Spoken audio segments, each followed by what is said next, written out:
Peace and blessings, family. Thank you so much for tuning in for your empowerment moment. It's yours truly, Amar Mari. I am the founder of Tribal Unity Organization, and I am the CEO of Synergetic Network Group, LLC, and of Akelba Bond Lifestyle. My queen, Amani Amari, she is the co-founder of Synergetic Network Group, LLC, and Akelba Bond Lifestyle, and she is the co-founder of Tribal Unity Organization. And I thank you so much for tuning in this morning for your empowerment moment. Why are you starving when you have the ability to feed yourself? I'm asking the question again. Why are you starving when you have the ability to feed yourself? Well, there's multiple answers to that question, but I want to home in on the mental incarceration piece because it all evolves from the mind. Outward success has started in an internal ideal. So again, you have heavenly information that's downloaded from on high, whereby once it's implemented, it'll take you to higher heights and deeper depths. So how can you have information downloaded from the universe, which is a higher level of information? How can you remain at a lower plane? See, I'm a spiritual man. I'm unapologetic about that because I understand that success is a divine destiny. It is assigned to you. And once you wake up in your consciousness and you stop believing the lie that you don't deserve this, then guess what? If you continue to believe that you don't deserve it, guess what you won't do? You'll never pursue that which you do deserve because you've been persuaded in your mind that you don't deserve it. If you keep telling yourself, I can't, then you won't. I never, then you never will. It all stems from a mentality. Whatever your focal point is what direction your life will go in. So it's just like when I was in the Marine Corps. And for those who don't know, I'm a retired Marine, and I was an expert shooter when I was in the military with the rifle. And so what they taught us is your sight alignment and your natural point of aim.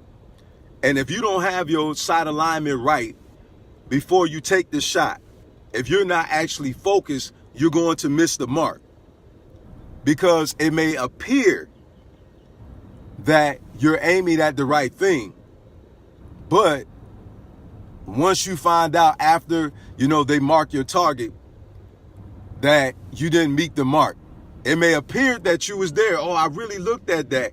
I believe I was focused on that, but then after you took the shot, you missed.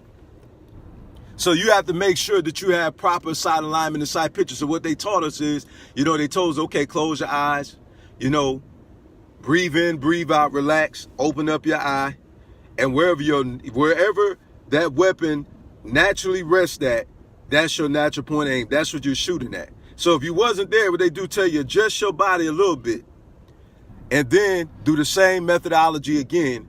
And then if it's in the bullseye, once you shoot, along with bone support, muscle relaxation, natural point of aim, your natural respiratory pause. All right, you get your body in the right position. It's called the 7 fundamental elements of a good shooting position.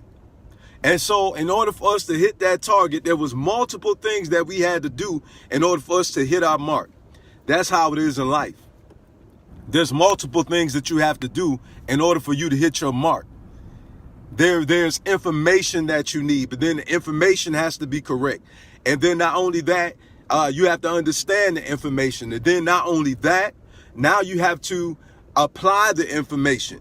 And not only that, what you have to do is you have to toil until what you know that you've seen and what you know to be real to you actually manifests itself in the natural.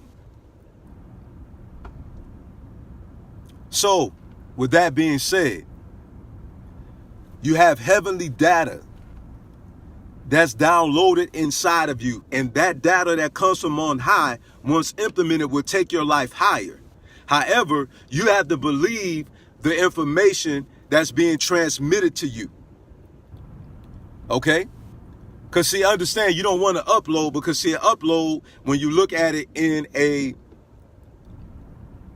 I want to say in a technology type of way, an upload is coming from a lower source, whereas a download is coming from a higher source. So you don't want the lower source information. In other words, negative talking. You want the higher vibration. You want to deal with people who are in deep thinking, if you will. You want people who are not conformed to this world, but they're transformed within their mind. So what you want to do is you want information from people that's on a higher frequency. People that they don't see ethnicity, they don't see gender, they don't see failure, they only see success.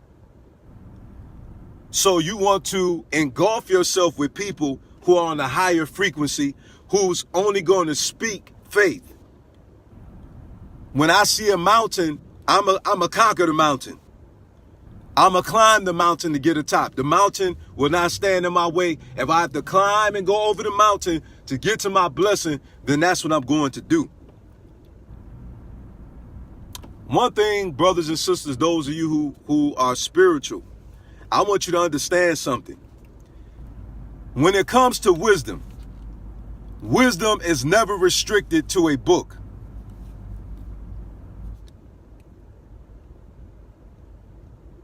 I'm going to let that marinate for a minute right there. When it comes to wisdom, wisdom is not restricted to a book. The wisdom of the highest of the universe is too vast to be contained on paper with ink. It is beyond that. Some of you who are spiritual, some of you don't understand that the scriptures that were written were actually oral before it was documented. The wisdom contained in the scripture, because see, some of you don't understand, you've pretty much, I want to say, placed it within a religious spectrum. But you must understand that the wisdom that's documented in there was once only oral, and it became written, and it predates a religion. Wisdom goes back centuries.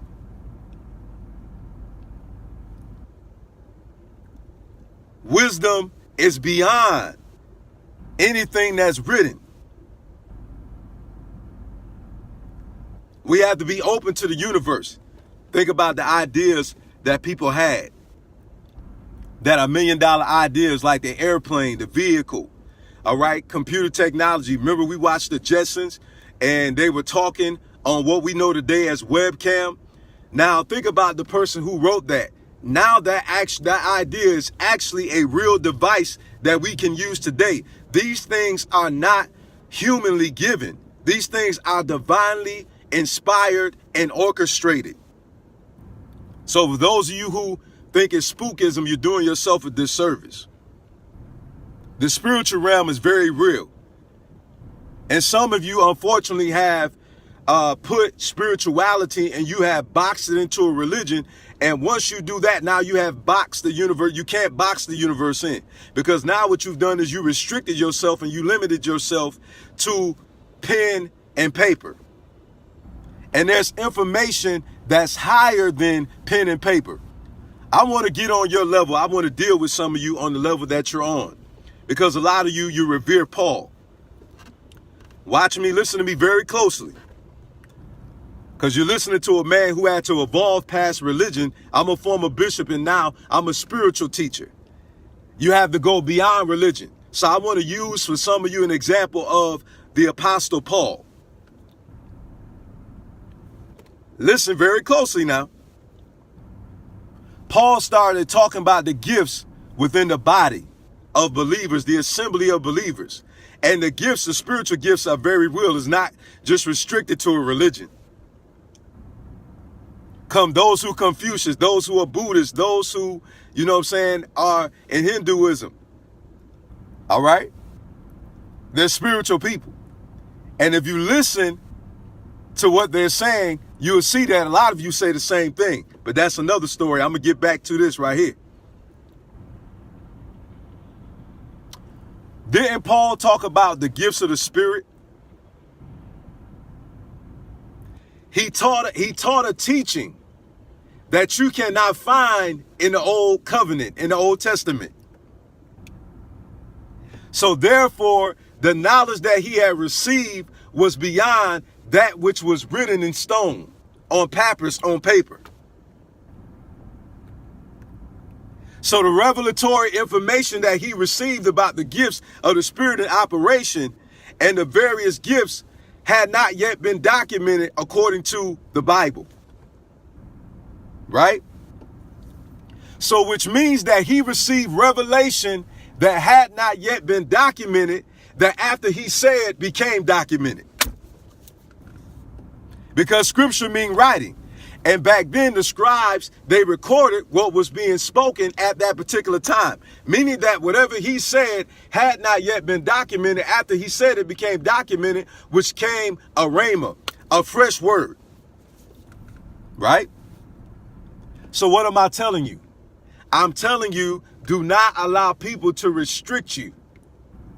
I'm telling you that you're going to get ideas that is going to transcend the era that you're in and the time and space that you're in. And when you see it, it's going to be beyond this realm.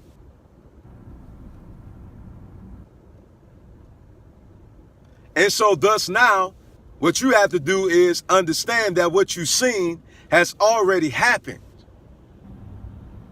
You can't see something that has not yet happened. See, this is where your mind has to be transformed.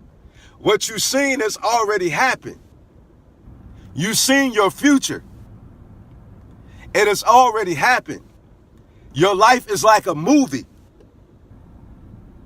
The author and the finisher of your faith, the divine, the universe, has already orchestrated your life. You just have to align yourself and put yourself in position for that which you've been predestined to do to actually occur and become a part of your present, which has already happened. So what you see as your present is actually something that already occurred. So every day that you live, that day has already occurred. You have to transcend this carnal mind. You have to, wait a minute now. That's not real. How could that be? How this? You know why? Because your mind, you've been programmed just to only focus on what you see. It's more to this world than meets the eye. The supernatural realm influences the natural realm. And some of you think this only religious, but this is spiritual. Because a lot of the things that you heard in the scripture that they call Proverbs, those are actually ancient El Kabbalah proverbs. Some of you didn't know that. Like the kingdom of heaven is within. That was in Kemet. That was said centuries before Yeshua was even mentioned. The kingdom of heaven is within. See, some of you, that's the problem. You've been restricted by religiosity and you have to come out of this carnal mentality. Just like speaking it. Life and death lies in the power of the tongue. That's nothing new. That existed long before a Bible was even written. Believing and speaking and putting into existence by your words, that doctrine predates any scripture that's written.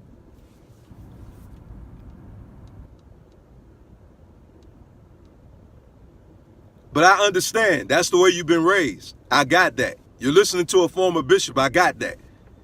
I had to relinquish religiosity in order for me to walk in the true light. In order for me to receive true enlightenment, I had to unlearn the things that I learned. See, those things that we're taught is freedom. It's actually imprisonment. And it's called reverse psychology to keep you incarcerated so you can't evolve and become your higher self. Think about it.